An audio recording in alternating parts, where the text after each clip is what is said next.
사도행전 강의 말씀 듣도록 하겠습니다. 사람을 신처럼 경배하러 하려 하다 이 제목으로 같이 은혜를 나누기 원합니다. 사도행전에서 증언하고 있는, 사도행전에서 그리고 있는 바울의 모습은 굉장히 능력의 사람입니다. 기적의 사람입니다. 오늘 말씀 우리가 읽었지만 잘 할 수 있죠. 이고니온에서 이 얘기는 그냥 넘어가겠습니다. 루스드라라는 곳에서 복음을 전할 때 어떤 일이 일어났냐면은 거기에 태어나면서부터 장애인이었던, 안진뱅이였던 사람이 있습니다. 걸어본 적이 없어요.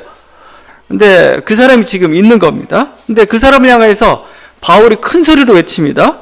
네 발로 바로 일어서라. 그러니까 놀라운 일이 일어났습니다. 전혀 걸어본 적이 없던 사람이 갑자기 다리에 힘이 생기면서 그 자리에 일어나게 된 거죠. 정말 기적이라는 표현을 쓸 수밖에 없는 그런 장면입니다. 사람들이 놀란 거죠. 놀래가지고 어떻게 합니까? 막 바울과 바나바를 신처럼 여겼죠. 막 경배하려고 합니다. 이게 지금 바울의 대단한 모습이죠.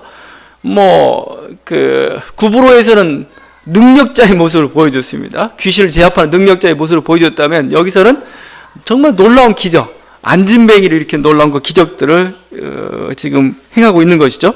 여기뿐만 아닙니다. 나중에 죽은 자도 살린 게 바울이었습니다. 드로아 지역에서 유두구란 청년이 이렇게 다락방에서 떨어졌어요. 높은 난간에 떨어졌습니다. 죽었습니다. 근데 그를 살렸던 게 바울이었습니다. 얼마나 능력이 대단했는지, 바울이 이렇게 사람이 이제 천막 짓는 일을 했다고 하니까요. 바울이 입었던 앞치마나 이런 어떤 손수건, 그것만 가지고 가서 병든 사람에게 얹으면 나았습니다. 그리고 귀신 들린 사람에게 이렇게 또 얹으면 귀신이 떠나가고, 능력이 대단했던 걸 보여주는 거죠. 이게 바울의 능력입니다. 근데 여러분, 사도행전은 그런데 바울 서신서를 읽으면 또 느낌이 달라요. 제가 지금 바울 서신서와 지금 사도행전을 자꾸 비교해 가면서 여러분 말씀을 전하고 있는데, 그래야 여러분이 사도행전 메시지의 의미를 알아요. 왜 지금 이 장면을 이렇게 부각시키고 있는지 여러분 그 의미를 잘 알게 됩니다. 사도행전하고 바울 서신은 달라요. 우리가 역사를 항상 공부할 때 1차 자료, 2차 자료라는 말을 씁니다. 바울 서신서는 1차 자료예요. 왜냐하면 자기 그러니까 편지입니다. 저자가 직접 쓴 역사의 주인공이 직접 쓴 편지예요. 그것처럼 정확한 게 없어요. 그것처럼 가장 사실적인 거, 그 다음에 그 상황을 잘 묘사하고 있는 거. 예를 들면 충무공연 난중일기 같은 건 그런 거죠. 1차 자료입니다. 그런데 사도행전은 2차 자료예요. 2차 자료는 건 뭐예요? 그런 어떤 바울의 서신서나 아니면 바울의 여러 가지 것들을 취합해가지고 역사를 쓴 겁니다. 약간 간접적이죠. 여러 가지 취합해서 객관적인 사실도 하나 쓴 거죠. 자, 그래서 여러분이 이걸 좀 비교해 봐야 되는데, 바울 서신서에서 묘사하고 있는 바울은 절대 기적의 사람이 아닙니다. 능력의 사람이 아닙니다. 굉장히 오히려 연약한 사람이고 인간적인 사람입니다. 겸손한 사람입니다. 여러분이 한번 이렇게 서신서, 바울 서신서가 13가지고 그걸 또 다른 모습으로 이렇게 세분하는데, 그거 한번 처음부터 끝까지 읽어보세요. 바울이 기적이라고 얘기한 게 나오는가? 물론 나오는데 그냥 이게 뭉뚱그려서 나옵니다. 표적과 기사, 표적과 기적 이런 표현만 나와요. 대표적으로 고린도 후서 12장 12절입니다. 사도의 표가 된 것은 내가 너희 가운데서 모든 참음과 표적과 기사와 능력을 행한 것이라, 이렇게 했어요. 로마서 15장 18절입니다. 그리스도께서 이방인들을 순종하게 하기 위하여 나를 통하여 역사하신 것 외에는 내가 감히 말하지 아니하노라. 그 일은 말과 행위로 표적과 기사의 능력으로, 성령의 능력으로 이루어졌으며, 표적과 기사다 이렇게만 얘기하지 어떤 표적인지 어떤 기적인지 얘기하지 않아요. 제가 제 인생에서 만약에 제가 어떤 기적을 제가 안진뱅이 일으켰다, 전 두고두고 써먹을 겁니다. 야, 어떤 장면에서 이 사람이 일어났는데 이거 놀라운 기적이 일어났다 이거죠. 그러면 저 부흥사로도 잘 팔릴 겁니다. 근데 바울은 얘기하지 않아요. 그냥 표적과 기사 이렇게만 얘기하고 있어요. 우리가 좀 답답하죠. 그런데 이게 뭐지? 어떤 표적이지? 어떤 기사지? 이건 마찬가지입니다. 바울이 부활한 예수를 얘기할 때도 서신서 읽어보면은 그냥 보았다라고 얘기하지 어떤 상황에서, 어떤 긴박한 상황에서 어떻게 예수가 나타났고 어떤 말씀을 전했고 그런 얘기 하지 않아요. 그런 얘기 하지 않고 고린도전서 15장 8절입니다. 맨 나중에 만삭되지 못하여 난 자 같은 내게도 보이셨나. 내가 봤다 이렇게만 얘기해요. 갈라디아서 1장 16절입니다. 그 아들 이방 사람에게 전하게 하시려고 그 아들을 나에게 기꺼이 나타내 보이셨습니다. 이건 굉장히 특이한 겁니다. 왜 특이한 거냐면 당시 여러분이 헬라 문학들, 헬라 어떤 이렇게 고대 로마의 어떤 이 글들을 읽어보면 거기 굉장히 장황해요. 그냥 얼마나 내가 신을 만났을 때 모습이 어떻고 어떤 순간에 어떻게 어떤 말씀 그래야 정확하잖아요. 사람들로 그렇구나. 근데 바울은 그렇게 얘기하지 않아요. 그냥 봤다. 내가 예수를 봤다 얘기합니다. 어떤 상황, 어떤 모습, 어떤 때, 어떤 장소. 만약에 누가가 사도행전에서 다메섹에서 바울이 예수를 만났다 이 사건을 전하지 않았다면 어떻게 보면 영원한 미제 사건처럼 봤다는데 어떻게 본 것일까? 사람들에게 많은 궁금증들을 일으켰을 겁니다. 이게 바울이죠. 제가 읽다 보니까 바울이 자신의 능력을 딱 자랑한 한 구절이 하나가 있습니다. 제가 보니까 고린도 후서 같아요. 고린도 후서 12장인데 자기 환상을 자랑합니다. 이렇게 합니다. 무익하나마 내가 부득불 자랑하노니 주의 환상과 계시를 말하리라. 내가 그리스도 안에 있는 한 사람을 아노니 그는 14년 전에 셋째 하늘에 이끌려간 자라. 그가 몸 안에 있었는지 몸 밖에 있었는지 나도 모르거니와 하나님은 아시느니라. 그가 나고들 이끌려가서 말로 표현할 수 없는 말을 들었으니 사람이 가히 이르지 못할 말이니라. 그렇죠? 셋째 하늘, 그 3층 천이라는 표현을 씁니다. 아주 그러니까 높은 하늘, 아주 그러니까 거의 하나님 보좌 가까이 아주 그냥 어떻게 보면은 그냥 우리도 영적으로 단계가 있는데 아주 깊은 단계까지 가서 환상을 봤는데 이끌려가서 말할 수 없는 말을 들었다 이거였습니다. 환상을 얘기하고 있습니다. 자, 그런데 바울이 이 환상을 자랑하고 싶어서 얘기하는 게 아니고 자꾸 고린도 교인들이 저 사람은 사도권을 자꾸 의심하는 겁니다. 능력 있는 거야 없는 거야 막 얘기하니까 내가 능력 있음을 보여주기 위해서 마지못해서 이 얘기를 하는 겁니다. 14년 전 얘기를 그냥 끄집어내는 거고, 그 다음에 나란 표현도 쓰지 않아요. 내가 봤다는 표현도 안 쓰고 그러한 표현을 썼습니다. 그가 나고를 이끌려 가서 그래서 바울인지 아닌지 좀 두루뭉실하게 이렇게 나오고 있어요. 바울은 어떤가 능력이나 기적을 드러내지 하지 않아요. 그러니까 바울은 물론 이렇게 바울이 기적을 행하지 않았느냐, 사도행전을 보면 알겠죠. 기적을 행했고, 여러분 바울은 기적의 사람입니다. 기적을 행했던 사람입니다. 현대 과학이나 이성으로 어떻게 기적이 일어나, 어떻게 안전뱅이가 일어나. 근데 여러분 고대사에 이게 비일비재해요. 여러분 고대사의 문헌들 한번 읽어보세요. 기적 이야기가 굉장히 많고 현대사에도 마찬가지입니다. 우리 지난번에 김재성 교사님 얘기 들어봤는데 그쪽 잠비아 쪽에는 그 마술사나 무당들이 있는데 날아다닌대요. 지금도 이거 어떻게 날아다니는지 모르겠는데 아직도 미개한 사회 지역에서는 여전히 기적과 우리가 이해할 수 없는 방식의 역사들이 나타나고 있어요. 우리가 이성으로만 다 모든 것은 다는 아닙니다. 바울도 분명히 기적을 행했습니다. 그런데 우리가 서신서에도 알 수 있는 것은 바울은 기적을 드러내려 하지 않아요. 그냥 딱 표현했을 뿐이지 그걸 자랑하려고 하지 않아요. 왜 그랬을까? 그럼 무엇보다 바울이 저는 겸손이라 생각합니다. 겸손한 모습. 여러분 능력을 행하기 시작하면은 사람이 교만해집니다. 이게 필연적인 결과예요. 여러분 우리가 보통 이단이라는 사람들 있죠. 이단의 교주들 처음엔 굉장히 신실했어요. 처음엔 정말 대단한 능력자였습니다. 박태성 같은 사람 대단한 능력자였고 막 그랬죠. 근데 능력을 행하다 보니까 이게 교만해집니다. 그러니까 어떻게 보면은 이 겸손함으로 겸손하게 어떻게 보면 바울은 그것을 자꾸 감추고 있는지 모르겠어요. 고린도 교회에서 사실 이런 일이 일어났습니다. 성령의 은사가 굉장히 활발해요.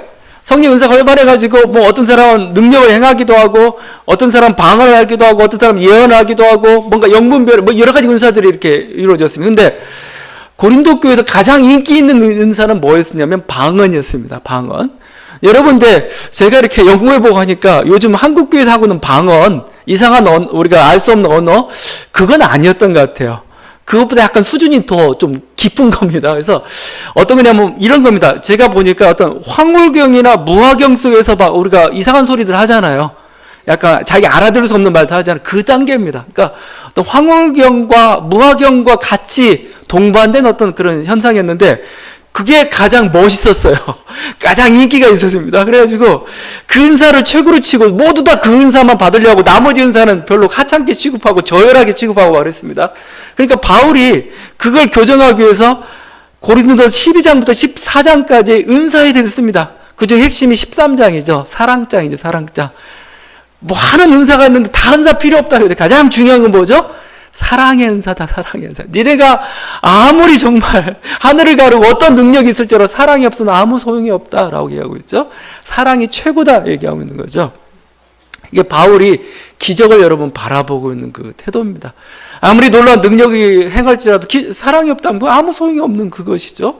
어떻게 보면 바울은 그래서 조심하고 있습니다. 더욱더 능력 있는 사람이기 때문에 오히려 잘못될까, 오히려 타락할까. 현대 우리 사회에서도 그렇게 타락한 능력이 있기 때문에 권력이 조금만 주어진다든가 물질이 조금만 주어진다든가 이런 능력이 조금만 주어지면은 사람이라는 존재가 얼마나 그렇게 교만해지고 넘어지기 쉬운지 어떻게 보면 바울은 굉장히 조심하고 있는 거죠. 그 초대교회 방랑하는 카리스마라고 있었습니다. 명칭이 붙었어요. 방랑하는 카리스마. 왜냐하면 카리스마적인 실제 병 고치는 능력들을 가지고 교회를 순회하는 그런 순회 전도자들이 있었습니다. 그래서 학자들은 그것을 통칭 방랑하는 카리스마라는 표현을 썼습니다. 실제 초대교회는 그런 놀라운 기적술사들이 있었습니다. 근데 기적을 행하면서 하나님의 영광을 구하는 게 아니고 나중에 보기도 항상 패거리를 당을 지어요. 자기 쪽으로 사람을 모으고 뭔가 다른 걸 취하고 막 이런 것들 문제가 되기 시작했습니다. 우리가 예수님께서 말씀하신 산상수훈에 나와 있는 그 말씀은 초대교회를 향하는 경고의 말씀이다 그렇습니다. 이렇게 얘기합니다. 그날에 많은 사람이 나더러 이르되 주여 주여 우리가 주의 이름으로 선지자 노릇하며 주의 이름으로 귀신을 쫓아내며 주의 이름으로 많은 권능을 행하지 아니하였나이까.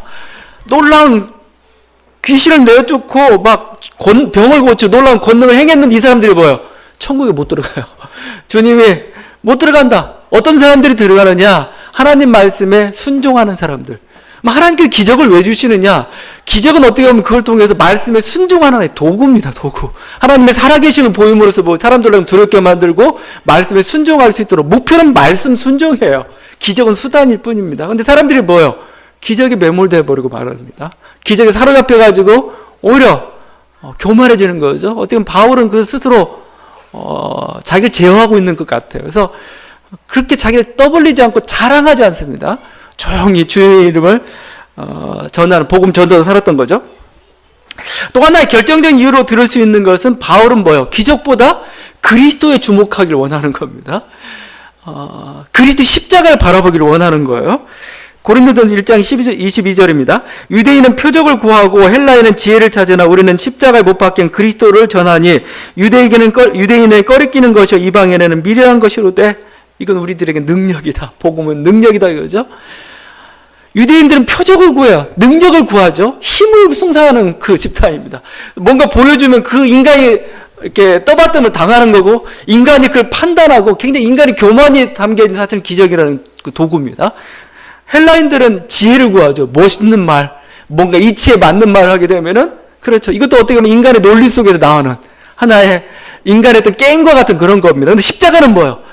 가장 미련한 거고 가장 저주스러운 거고 가장 약한 겁니다. 도무지 받아들일 수 없는 겁니다. 그걸 받아들이라는 겁니다. 거기에는 뭐예요? 자기 부정이 있는 거죠. 자기 부정. 나의 욕심, 나의 생각, 나의 경험, 나의 어떤 주장도 십자가 앞에 무력화되는 겁니다. 오직 그 십자가를 통해서 우리들이 구원을 받을 수 있기 때문에 십자가를 통해서만 우리들이 정말 겸손할 수 있기 때문에 십자가를 통해서 우리는 하나님을 볼 수 있기 때문에 그럼 나는 십자가에 못 박힌 그 예수 그리스도만은 증거한다 이렇게 얘기했던 것이죠. 여러분 기적이나 능력은 그때뿐입니다. 그건 그때뿐이 정말 대단한 것 같지만 그때뿐입니다. 우리가 마치 병고침을 받을 수는 있습니다. 그러나 이 병고침은 하나의 수단이 되어서 우리 영혼의 병까지 치유를 해야 되는 거지. 우리가 안진병이 안진병이 일어날 수도 있습니다. 그런데 여기다 더 지나가지고 우리들이 우리 영적인 안진병의 상태를 극복하는 게 더 필요한 것이지 그렇지 않고 기적에만 매몰되어 있다. 진짜 영혼의 구원까지 이르지 못한다. 그건 쓸모가 없는 거죠. 기적이 필요한 이유는 우리의 영혼의 구원을 위해서 참된 하나님을 만날 수 있도록 하게 하는 수단일 뿐인 겁니다. 수단이 다가 되면 안 되는 거예요. 십자가 앞에서 우리가 죽고 그리스도를 볼 때 우리는 거기서 진정으로 행복과 구원을 얻을 수 있다는 거죠. 그래서 바울은 그렇게만 했던 것이죠. 근데 어떻게 이런 바울의 의도, 바울의 생각과는 달리 누가는 어떻게 합니까? 그걸 다 밝히고 있죠. 사도행전. 여러분에서 지금 누가가 이 루스드라 이렇게 해서 일어났던 기적을 밝히고 있는데 바울은 밝히지 않길 원했던 겁니다. 근데 누가는 밝히고 있어요. 왜 그랬을까요? 누가도 목적이 있는 거예요. 왜냐하면 연약한 인간이 어떻게 복음의 능력을, 연약한 인간이 어떻게 복음의 승리를 체험할 수 있겠습니까? 기적을 통해서죠. 여러분, 그렇죠? 여러분이 하나님을 왜 못 믿어요? 물론 여러 가지 이유를 설명할 수 있겠지만 항상 하는 얘기가 이거죠. 보면 믿겠다 이거죠. 보여주면. 하나님 보여주면 나 믿겠다 이거죠. 보여줄 수 있는 방법이 뭐예요? 기적밖에 없는 거죠. 기적. 그러니까 뭐요? 누가는 뭐요? 바울한테 미안하지만 뭐요? 나 당신이 행했던 그 모든 걸 다 낱낱이 밝히겠다 이거죠. 왜냐하면 당신의 어떤 태도나 마음은 어떨지 모르겠지만 여기에는 뭐요? 복음의 승리가 담겨 있다 이거죠. 복음이 하는 그곳에 얼마나 놀라운 능력이 나타나고 복음이 하는 그곳에 얼마나 놀라운 어떤 승리의 소식들인가 이걸 전하고 싶은 겁니다. 그래서 이런 기적들을 발굴해내고 막 이런 거죠. 사실은 기적은 조금 위험할 수도 있습니다. 왜냐하면 기적이 기독교에만 있는 줄 아세요? 아니, 다른 데 기적이 있어요. 기적끼리 경쟁합니다. 어느 기적이 더 세냐? 어떤 사람 이 기적보다 이쪽 기적이 더 좋네 하면 기적만 이런 거죠. 자꾸 이렇게 기적이 매몰돼서는 안 되는 거예요. 기적은 수단입니다. 수단. 그를 통해서 진정한 하나님을 발견할 수 있는, 진정한 진리를 이룰 수 있는 하나의 수단일 뿐입니다. 여러분이 그걸 분명히 보셔야 돼요. 이 안진뱅이 오늘 일어났지만 이 사람은 다시 주저앉을지 몰라요. 가다가 교통사고 나가지고 뭔가 마차에서 떨어져서 뭔 사고나 다시 안진뱅이가 될지도 몰라요. 우리의 신체라는 것은, 이 세상에 있는 신체는 그런 것입니다. 그러나 우리들이 그를 통해서 우리가 예수 그리스도를 발견한다면은, 우리가 영적인 안진뱅이 상태로부터 우리가 구원을 받는다면 정말 어떤 몸이건 어떤 상태건 내가 내 인생을 주도적으로 무기력하지 않게 살아갈 수 있는 그 힘과 능력을 얻는다면 그 사람은 성공한 거죠. 바로 복음이 그걸 가져다 준다는 거죠. 여러분, 그래서 이게 누가가 기적을 보여주고 있는 이유입니다. 그래서 여러분, 안 보일 땐 기적을 간구하세요. 하나님께.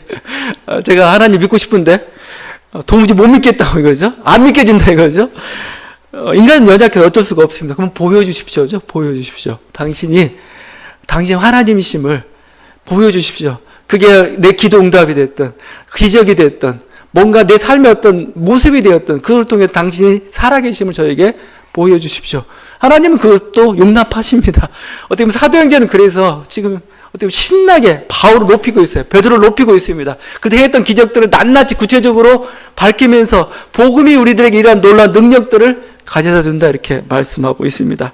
그러니까 여러분 이런 의도를 잘 아셔야지 계속 사도행전 읽다가 계속 우리도 안진뱅이를 일으켜야 된다. 실제 저희 청년 시절에 그랬습니다. 그때는 한참 대학교에 선교회들도 많았고, 복음에 대한 그게 엄청난, 하나님 말씀에 대한 신뢰가 엄청 강해가지고, 실제 안진뱅이 보면 이렇게, 일어나 네 발로 걸어가라 명령했던 사람들이 가끔 있었어요. 앞에 가지고, 일어나. 근데, 몰라요. 제가 보지는 않았는데, 실제 일어났다는 사람도 있고, 여러 가지 소식도 들리기도 그랬습니다. 일어나면 좋죠. 일어나면 좋은데, 안 일어나도 괜찮습니다. 왜냐면, 기적이라는 게 뭐냐 이겁니다. 하나의 수단일 뿐입니다. 이를 통해서 복음의 승리를 보여주는 수단인 거죠. 여러분이 이를 통해서 복음의 승리를 맛봐본다면, 여러분 기적이 아니라 다른 방식을 통해서 여러분이 복음의 구원과 복음의 승리를 여러분이 맛보고 있다면 여러분은 제대로 하나님의 뜻에 합당하게 이 성경을 읽는 거고 말씀에 반응한 거라 생각을 합니다. 자, 이게 오늘 또 사도행전에서 사도 바울을 높이고 이렇게 기적을 자꾸 강조하고 있는 그 이유입니다. 오늘 말씀 좀 더 특이한 게 더 있죠. 그건 뭐냐면 바울이 기적을 행한 이후의 모습입니다. 바울이 기적을 행했어요.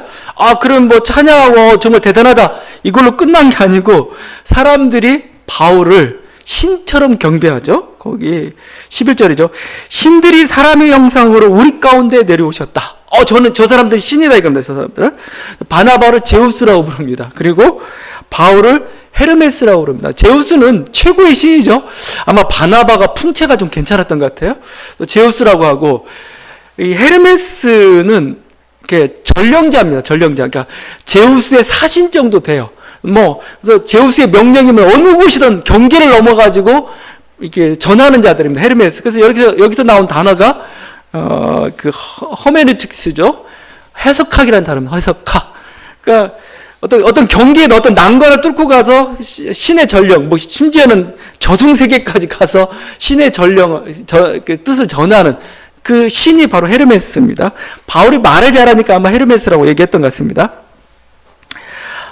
이렇게 하고 그 소식을 듣는 도시 밖에서 있었던 그 제우스 신당의 제사장은 뭐예요? 소와 화환을 끌고 나옵니다. 그래서 제사를 지내려고 그 앞에 이런 모습입니다. 근데 이게 여기만 나오는 게 아니에요. 바울이 나중에 로마로 가다가 이렇게 풍랑을 만나고 표류합니다. 그래서 멜리데라는 섬에 이렇게 들어가게 되는데 거기서 이제 불을 피다가 나무 사이에서 독사가 나왔습니다. 그래서 손을 물었어요. 손을 물었는데 이제 굉장히 맹독을 가진 독사였던 모양입니다. 근데 그 원주민들이 이제 바울이 죽을 거라고 생각했는데 안 죽어요. 안 죽고 살아있는 겁니다. 그러니까 그때 했던 말이 이렇게 합니다. 그 원주민들이 바울을 향해서 신이다 합니다. 신이다. 저는 신이다, 이게 신. 여러분, 실제 그리스 로마 신화에 보게 되면 제우스 신이나 이런 자들이 이렇게 인간의 모습으로 이렇게 나타나는 경우를 자주 보게 됩니다. 그런 신화들, 오비디스의 변신 이야기 같은데 이거 보면 나오기도 하고 그렇습니다. 근데 실제 이런 풍토기 때문에 고대 로마 사회, 헬라 사회 같은 데는 인간이 신격화되는 경우가 많아요. 인간을 신처럼 여기는. 그래서 학문적 용어가 나왔는데 신인이라는 표현을 써요. 신인. 디바인 맨입니다. 디바인 맨. 신인. 신이면서 인간인 존재. 이런 거죠. 유명한 또 영웅들, 대단한 일을 한 사람들은 전부 뭐예요? 초인처럼, 신인처럼 이렇게 불렸습니다. 실제적으로. 그래서 그들이 예배의 대상이었습니다. 알렉산더 대왕도 마찬가지입니다. 알렉산더 대왕도 이런 플루타르크 영웅전을 보게 되면은 알렉산더 대왕이 태어날 때 번개가 그 어머니 배를 때립니다. 배를 때리고 거기서 큰 불이 나고 화염이 나면서 그런 꿈을 가지고 이렇게 알렉산더가 태어나게 됩니다. 번개는 제우스를 상징합니다. 그래서 알렉산더가 제우스 신의 아들이라고 이렇게 그런 신화가 만들어졌던 거죠. 아이니아스, 디오게네스, 플라톤에 이르기까지 전부 신의 소생이라고 합니다. 그 시저 알죠? 시저도 신이 되었습니다. 신이. 여러분 그냥 시저는 황제고 이런데 시저의 신화가 뭐가 있냐면 이것도 변신 이야기에 나오는 얘기입니다. 시저가 죽어서 하늘로 승천합니다. 승천하고 하늘에서 신이 됩니다. 그래서 시저는 뭐예요? 경배의 대상입니다. 경배의 대상. 그래서 실제 시저의 신전들이 만들어지기 시작해요. 황제신 숭배의 기원이 됐답니다. 실제적으로. 그래서 황제신들 인간을 어떻게 신처럼 섬겨 그런 신화들이 다 있어요. 있다 보니까 인간이 신처럼 군림을 받게 되는 이 시대가 바로 이런 시대였죠. 그러니까 바울도 대단한 능력을 행하니까 바로 저 사람 신이다 이렇게 경배를 했던 거죠. 여러분 이것만 그런 것 같아요. 옛날 시대면 그런 것 같지 않고 우리나라도 마찬가지입니다. 현대 사회도 마찬가지입니다. 일본 같은 데가 좀 심하죠. 일본은 신도라는 게 아주 강하죠. 신도가 보면 신이 800만 명이 있답니다. 800만의 신이 있다고 합니다. 그럼 어떻게 800만의 신이 나오느냐? 보통 자연 만물이나 사회의 여러 가지 현상들 가지고 이제 그 신을 삼지만 인간의 신을 삼은 경우도 많습니다. 어떤 하나 일가를 이룬 사람, 뭔가 술에 장이 된 사람, 뭐에 장이 된 전부 그런 사람들이 신이 돼서 하나의 그들 경배의 대상이 된 겁니다. 기도의 대상이 된 거고, 액과 어떤 화 이런 것들을 물리쳐달라고. 우리 삼국지의 관운장은 뭡니까? 이 무당들의 신입니다. 무당들의 신. 인간 관운장이 신이 돼가지고 완전 뭔가 도술을 행하기도 하고 뭔가 효험을 보이기도 하고 막 그런 거죠. 여러분 이게 바로 어떻게 보면은 인간들이 끊임없이 인간 스스로를 신격화하려는 그 모습들이 많이 있습니다. 성경은 이거에 대해서 지금 아니다라고 지금 선언하고 있는 거죠. 지금 바울이 어떻게 합니까? 옷을 찢죠. 바울과 바나가 옷을 찢어버리고 그렇게 하죠. 지금 보면 나도 너희와 같은 성정을 가진 사람이 나도 사람이다. 그죠? 근데 왜 사람을 경배하려고 하느냐 이거죠. 우상 숭배와 같이 지금 취급을 하고 있습니다. 인간을 신격화하는 것도 우상 숭배죠. 그러니까 어떻게 보면은 우리 일제 시대 때 그 신사참배에 거부했던 거죠. 신사참배의 어떤 국가 이데올로기를 좀 넘어서 어떻게 보면 그것은 우상입니다. 실제적으로 하나하나가 국가 신들이에요. 국가 신들, 인간이 신이 된 사람들입니다. 성경은 철저히 그거에 대해서 반박을 하고 반대를 하고 있죠. 그런 점에서 교회 사이에서도 이렇게 성자 숭배라는 게 좀 유행을 했습니다. 지금 카톨릭은 아직도 성자 숭배를 하고 있죠. 그 성자들이라는 건 단순히 어떤 그 신앙의 모범이 되는 사람 정도만 아니고 기도와 경배의 대상이 되고 있어요. 그럼 문제가 심각한 거죠. 루터가 종교개혁 하기 전에 이렇게 청년 시절의 모습을 보게 되면은 중세 사회의 모습이 어떻는가, 그 성자 숭배 얼마나 심했는가를 볼 수가 있습니다. 루터가 이렇게 길을 가다가 벼락이 쳤습니다. 친구가 벼락에 맞아 죽었어요. 자기도 그런 위기의 순간에 막 벌벌 떨면서 루터가 기도하는데 어떻게 기도했냐면 성 안나여 나 좀 살려주십시오입니다. 성 안나요. 성 안나가 누구냐면 성모 마리아의 어머니입니다. 성모 마리아의 어머니. 성모 마리아의 어머니 광부의 신이기도 한데 그게 신이 되어 거의 신처럼 되어 있는 겁니다. 뭐 성자라고 얘기하지만 실제 기도의 대상이고 위급한 순간에 누가 살려줘요? 루터가 그리스도를 불렀던 게 아닙니다. 루터가 예수여 나를 살려주세요 이런 게 아니었어요. 성 안나여 나를 살려주십시오 했던 것이죠. 여러분 성자나 이런 어떤 성모 그건 어떻게 보면 단순히 어떤 신앙의 모범일 정도입니다. 모범을 우리가 존경하고 하나의 본받아야 될 그런 존재지만은 그가 신이 될 수는 없는 거죠. 바울은 스스로 신이 안 되려고 신이 아니라고 선언했는데 인간들은 뭐요? 자꾸 신격화하고 있습니다. 신격화. 거기에 대해서 절대 결코 아니다라고 얘기하고 있는 거죠. 여러분 이게 우리들의 모습이죠. 물론 현대 사회에서도 그런 일이 없느냐? 있어요. 계속 이단들이나 이런 어떤 그 사교들 그렇죠? 노골적으로 자기 자신을 신처럼 취급을 합니다. 실제적으로 우리 교회 같은 데서는 지금은 이렇게 노골적으로 자기 자신을 이렇게 신처럼 이렇게 군림하고 그러지는 하지 않습니다. 근데 한국계 목회자들 항상 그 위기가 있습니다. 뭐냐면 신격화의 위기입니다. 신격화. 신처럼 군림하려는 그런 위기입니다. 왜냐하면 이렇게 말씀도 증거한다든가 거기도 만약에 더더구나 능력이 있다든가 뭔가 이렇게 성도들이 존경한다든가 이러다 보면은 그 자리가 뭐예요? 불가침의 영역처럼 이렇게 돼요. 그래서 전혀 비판도 할 수 없고 전혀 그냥 그때 타치도 할 수 없는 아주 그냥 신성한 그런 존재가 돼버리고 말죠. 항상 그런 어떤 위험 가운데 이렇게 떨어지게 됩니다. 항상 조심해야 될 그 부분이죠. 그러니까 그래서 우리들이 항상 이렇게 스스로를 조심해야 됩니다. 여러분 이 이스라엘이라는 곳은 왕이라는 존재가 있었는데 이 왕은 정말 어떤 고대 사이의 어떤 전제 군주처럼 정권을 휘두를 수가 없었어요. 신처럼 자기가 군림할 수 없었어요. 왜냐하면 이스라엘 사회에서는 하나님만이 왕이시기 때문에 그렇습니다. 인간이 왕이 될 수가 없어요. 인간이 주님이 될 수가 없습니다. 어떻게 됩니까? 그러니까 하나님만이 왕이기 때문에 인간왕은 뭐요? 상대적으로 밑으로 떨어지는 거죠. 그래서 이스라엘 왕들은 굉장히 조금 힘이 없었어요. 실제적으로. 왜냐면 이렇게 선지자들이나 이런 사람들 잘못하면 그 자리에서 비판합니다. 너 잘못됐다고. 왜 그러냐? 이런 게 나왔던 그 이유가 어디에 있었느냐? 하나님만이 왕이시기 때문에 그런 겁니다. 세상에 인간 누구도 그 자리를 대신할 수가 없어요. 그러다 보니까 항상 과감한 비판이 있는 겁니다. 그러다 보니까 여러분, 다윗의 치부랄지 이스라엘의 어떤 그 치부가 그대로 다 드러나고 있어요. 성경처럼 어떻게 보면 역사책인데, 물론 이제 여러 가지 미화된 부분도 있지만 덜 미화된 게 없어요. 성경처럼. 왜 그랬을까요? 모든 인간 역사는 뭐예요? 인간이 추앙받고 인간이 신격화 되기 때문에 단점은 다 가립니다. 그렇잖아요. 뭐예요? 성경은 뭐예요? 하나님만이 왕이기 때문에 뭐예요? 인간이 나약함이 드러날수록 더 괜찮은 거예요. 아주 과감하게 드러내고 있는 게 바로 이 성경입니다.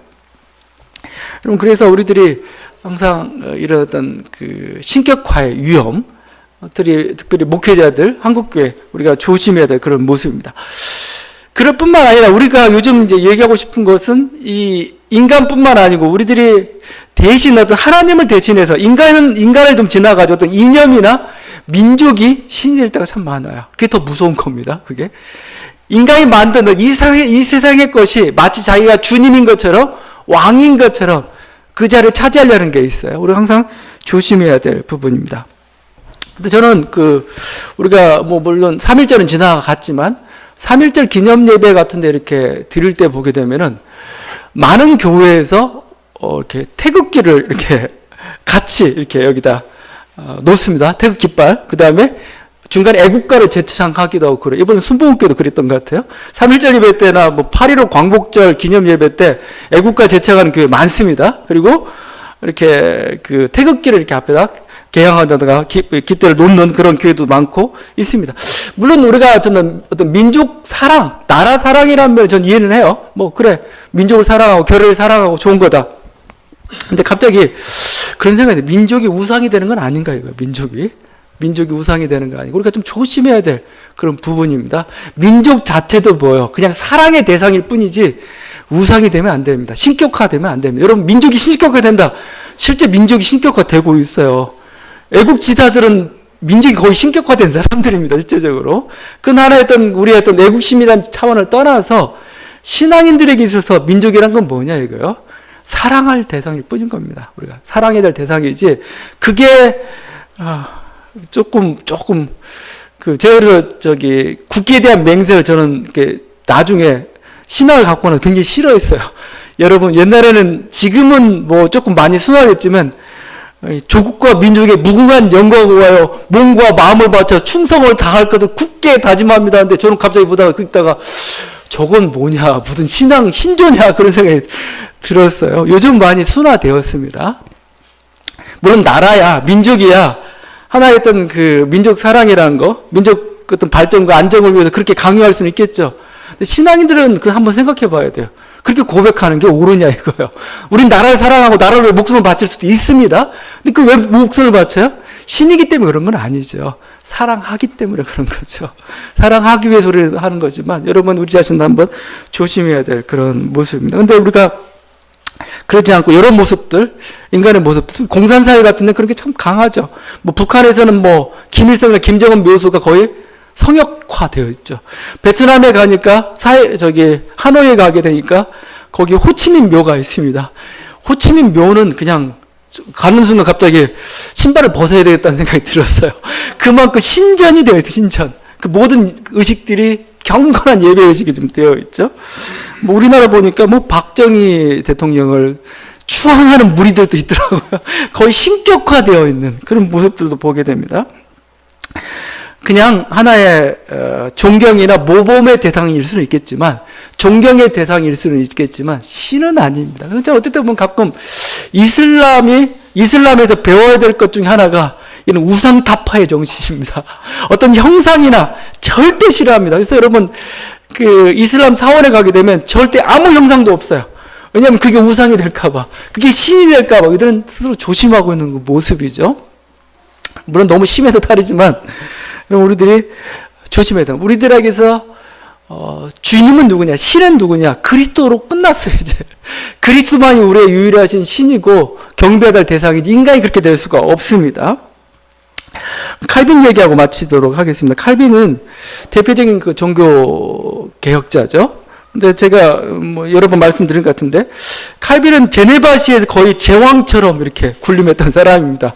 그리고 여러 가지 종교 개혁의 교리들, 기독교 강요부터 시작해가지고 장로교의 모범들, 그래서 그것을 전 세계에 수출한 제네바시가 그렇게 되었던 거예요. 그래서 죽었어요. 그러면 그야말로 칼빈은 잘못하면 교황 같은, 개신교의 교황 같은 위치에 설 수도 있는 그런 것이었어요. 그러니까 칼빈도 그게 두려웠어요.